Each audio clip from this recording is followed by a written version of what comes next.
And it means that when we ask these animals to participate and we give them that choice to participate in their healthcare, we often get far greater welfare outcomes and recovery outcomes from those animals. And most of the animals that you're seeing here in the sanctuary today have been bred in captivity. So either they've been born here at Hillsborough Sanctuary or other Zoos Victoria properties or even in different institutions around Australia. But what you might not know is that there are some animals that have come to us from the wild. They've been injured in the wild or they've been taken to our wildlife hospital and they've been deemed healthy enough to be able to live with us, but not healthy enough to actually be released. And that might be a recurring problem, something we need to monitor over time, which is the case for our next bird. The next bird we're going to meet is an animal that came into the hospital around 13 years ago. She has a problem with her beak, and even though she's quite healthy here, she was deemed unable to be released. This is Fergie, and Fergie is a long-billed Corella. Now you can see her bill is a little bit longer. That's actually fairly normal for a long-billed Corella. But when she came in, her beak was about that long. It's a very, very long-grown beak, and that's what's wrong with Fergie. She actually can't feed herself in the wild because naturally this bird would dig around in the ground and try and get things out of the soil, and with a beak that's just too big, it makes it very, very difficult for her to find for herself. And so Fergie came to us in good condition after being rehabilitated at the hospital, and the first step is to use training to improve her welfare and involve her in her own health care.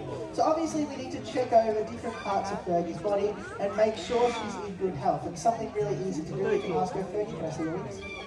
Very, very good. Now that's a really good one because wings are pretty important for birds. We can check their feather condition. We can also check a full range of movement.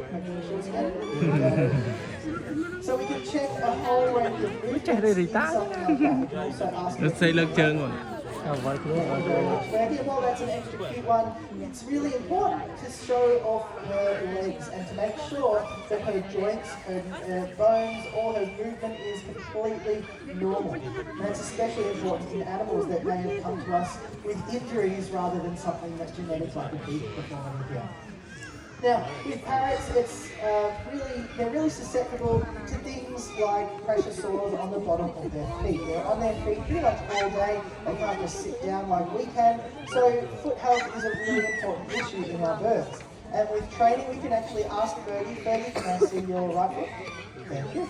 And how about your left foot? Your left foot? There we go, thank you very much.